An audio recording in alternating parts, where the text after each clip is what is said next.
और इस दौरान जो कुछ मसाइल आते हैं उसको ट्रीट करने के लिए हम क्या कर सकते हैं, ठीक है। तो सबसे पहले तो ब्रूडिंग की ज़रूरत क्यों पेश आती है, ठीक है। ब्रूडिंग का मतलब क्या है जी, कोई बंदा बता सकता है?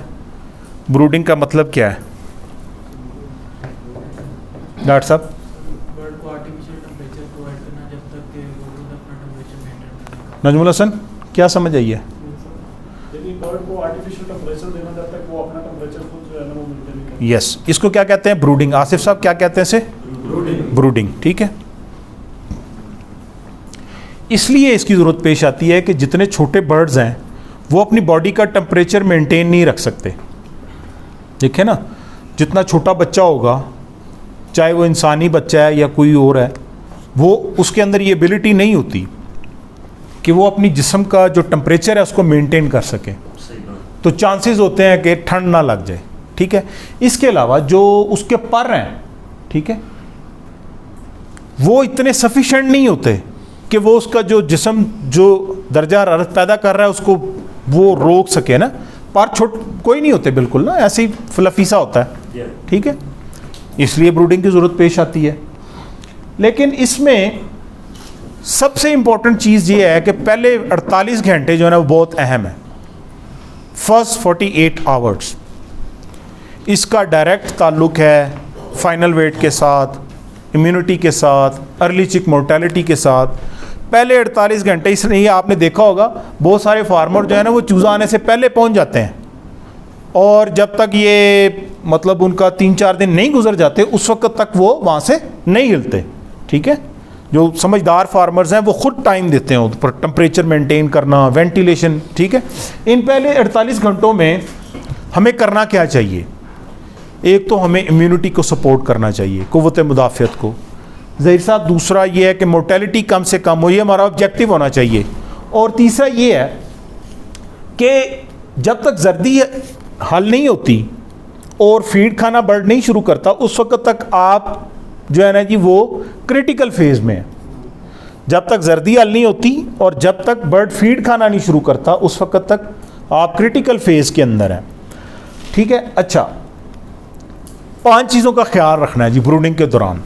ये ब्रॉडर बातें बता रहा हूँ आपको। एक तो ये है कि जी टेम्परेचर जो है वो मुनासिब दर्जा हरारत मुहैया करना है, ठीक है। बर्ड को ठंड ना लगे, ना ही जो है वो बहुत ज़्यादा हीट उसको पहुँचे ना, मुनासिब टेम्परेचर उसको देना बहुत ज़रूरी है।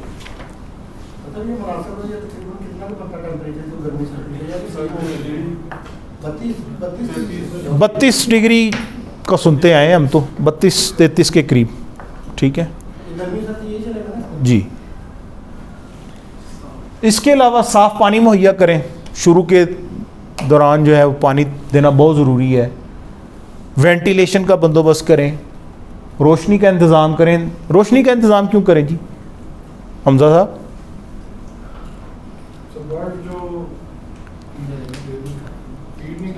कौन बता रहा है फीड का? आपको किसी ने लुकमा दिया है? हाँ जी हसन साहब। रोशनी से ना वो लेयर वाला याद आ गया। रोशनी इसलिए प्रोवाइड करें कि ताकि बर्ड को नज़र आए ना पानी किधर पड़ा है, फीड किधर पड़ी है। रोशनी के बगैर तो बैठ जाएगा। हाँ ठीक है, उसको नज़र आए, ठीक है। और रोशनी मतलब एक सोर्स ऑफ हीट भी बन सकती है उसके लिए। और फीड मुहैया करें। अच्छा, यहाँ पे एक बात मैं बड़ी वाज़ेह कर दूँ, हमारे यहाँ आम कॉन्सेप्ट ये पाया जाता है कि बर्ड को उस वक्त तक फीड नहीं देनी जब तक कि उसकी जर्दी हल ना हो जाए। साइंस ये कहती है कि जितनी जल्दी फीड देना शुरू करेंगे उतनी जल्दी बर्ड जो है ना जी वो अपनी इम्यूनिटी डेवलप करना शुरू करेगा, अपनी गट को बनाना शुरू करेगा। इसलिए फौरी फीड मुहैया करने की रिकमेंडेशन दी जाती है, ठीक है।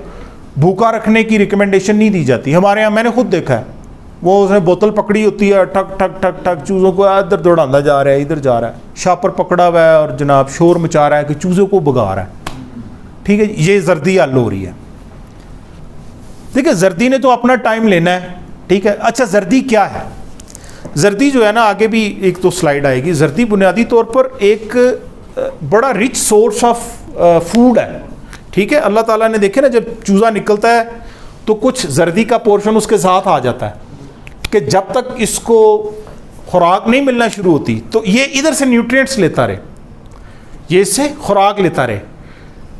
अब यही जो जर्दी है ये बड़ा अच्छा मीडियम है बैक्टीरिया की ग्रोथ के लिए। अब जितना चूज़ा छोटा होता है इतना ही उसको इन्फेक्शन का ख़तरा ज़्यादा होता है। ख़ास तौर पर अगर हम हैचरी की बात करें, हमने पिछले सेशन में देखा था कि हैचरियों से कितने % इकोलाई आती है, ठीक है। अगर उधर प्रॉपर डिसइंफेक्शन नहीं होती तो वो क्या होता है, वो उसके साथ आ जाती है और वो जर्दी को कंटेमिनेट, इधर वो अपना ग्रोथ करना शुरू कर देते हैं बैक्टीरिया। वो लैग फेज नहीं पड़ी थी हमने, जो उसको न्यूट्रिएंट्स चाहिए होते हैं वो इधर से लेता है और फिर जो है ना जी तेज़ी के साथ अपनी ग्रोथ करता है। 70% जो इधर बैक्टीरिया इन्वॉल्व होता है ना वो इकोलाई है, 70%। लेकिन 30% दूसरे बैक्टीरिया भी इन्वॉल्व हो सकते हैं। अर्ली चिक मोर्टेलिटी में 70% किरदार जो है वो इकोलाई का है। लेकिन ये इकोलाई ज़रूरी नहीं है कि उसको हाउस से ही मिली हो, ठीक है। ये इकोलाई हैचरी से आती है, ठीक है। हैचरी में जब प्रॉपरली डिसइंफेक्शन नहीं की जाती तो अल्टीमेटली वो आगे चूज़ों के साथ मुंतकिल होती है, ठीक है। वो जो आपने क्वेश्चन पूछा था ना कि क्या इकोलाई भी वर्टिकल ट्रांसमिटेड है, नहीं, हैचरी से ज़रूर मुंतकिल होती है। सर जब एआई चल रही होती है जी, तो उस दौरान वो कहते हैं कि जिस चूजे में इकोलाई का मसला नहीं आना वो आता भी है सर उसमें, बट ये अपनी स्टेज में भी आ जाता है। हाँ, तो सर वो एआई कॉज है सर यानी कि वर्टिकल ट्रांसमिशन की इकोलाई ये सिर्फ एआई का जो पीरियड मैं उसमें बताता हूँ। वो एआई देखें, वो काज इस तरह से है कि जब एआई की जाती है तो वो प्रॉपर सैनिटेशन किए बगैर रॉड्स को इंसर्ट किया जाता है और ओवरी को डैमेज किया जाता है, ठीक है। जब वो डैमेज होती है तो अल्टीमेटली अगर आप प्रॉपरली वो रॉड्स नहीं सैनिटाइज होते, नहीं एसेप्टिक होते, ठीक है, तो वो फिर वहाँ पे मुंतकिली हो जाती है इकोलाई की, ठीक है। और उसमें भी इकोलाई आती है, फिर अल्टीमेटली जो अंडा बनना है, बच्चा बनना है, उसमें भी आएगा। सर ये पिछले मंथ में और ये अभी करंटली जो है ना काफ़ी जो सेटअप है उनकी एआई वाले फ्लॉप्स आ रहे थे, ठीक है, तो वो सब में मोस्टली इकोलाई का मसला यानी चल रहा था। ठीक है। तो वो जो डॉक्टर्स वगैरह भी कहते हैं सर ये एआई की वजह से ही है और ये वर्टिकल ट्रांसमिशन। ठीक है, ये देखें, ये एक मफरूज़ा है, ठीक है। ये इसको आप 100% कॉज ऑफ कोलीबैसिलोसिस नहीं कह सकते, ठीक है। ये एक रीज़न तो हो सकती है, लेकिन इकोलाई के आने में और बहुत सारे फैक्टर्स हैं, ठीक है। वो भी हम देखते हैं कि क्या क्या है ना, ठीक है। तो इसके अलावा ये एक तस्वीर है, ये बड़ी क्लासिकल तस्वीर है जिसमें जो दिखाया गया है कि टेम्परेचर जो है ना जी चूज़ों का बिहेवियर बता देता है कि उन्हें किस चीज़ की ज़रूरत है।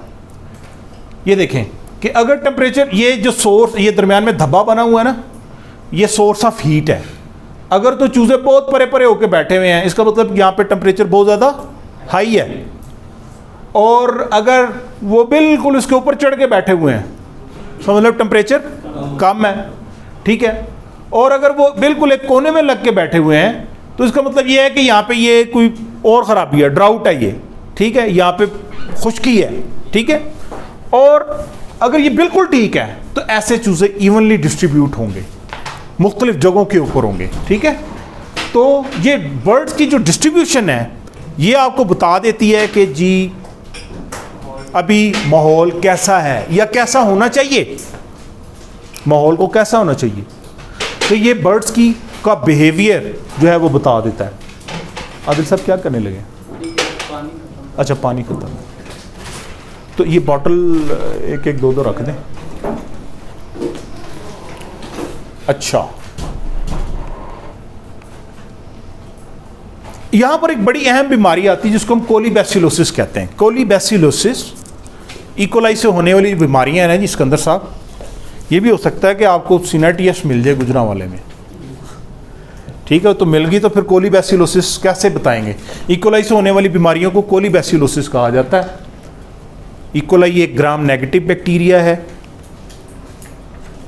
हमें मैमल से कोई गर्ज नहीं है, ठीक है। अच्छा, इससे होने वाली जो बीमारियां हैं उसमें कोलीसेप्टिसीमिया है, हेमोरेजिक सेप्टिसीमिया है, एयर सैक डिजीज है, ठीक है। इकोलाई जो है वो एयर सैक डिजीज का बायस भी बनता है। तो बड़े जानवर भी हमारे सॉरी हेमोरेजिक सेप्टिसीमिया, ये तो बड़े जानवरों में आता जी, उसमें आती, बड़े जानवरों में आती, हाँ पास्चुरेला मल्टीसिडा से होता है, लेकिन इसमें भी ये इकोलाई भी उसका काज है। Swollen head syndrome, peritonitis, salpingitis, orchitis, हैं जी, अम्फोलाइटिस और एंट्राइटिस। हम देखते हैं कि ये कैसे। अच्छा, आमतौर पर between 0.5% and 6% of eggs from normal hens contain E coli. 6% तक जो एग्स आ रहे हैं उनमें पहले से इकोलाई है, ठीक है।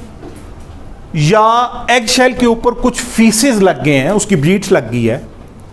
जब एग कलेक्ट करते हैं ना ब्रीडर के, तो उसके ऊपर अगर फुजला लगा हुआ है, बीट लगी हुई है, तो वो क्या होगा कि जब वो हैचरी में जाएगा तो वो जाके दूसरे अंडों के ऊपर भी असरात डालेगा। देखे ना कि अगर इसके ऊपर बैक्टीरिया लगे हुए हैं, जब आप हैचरी में उसको भेजेंगे तो वो दूसरे अंडों को भी ख़राब करने का बायस बनेगा।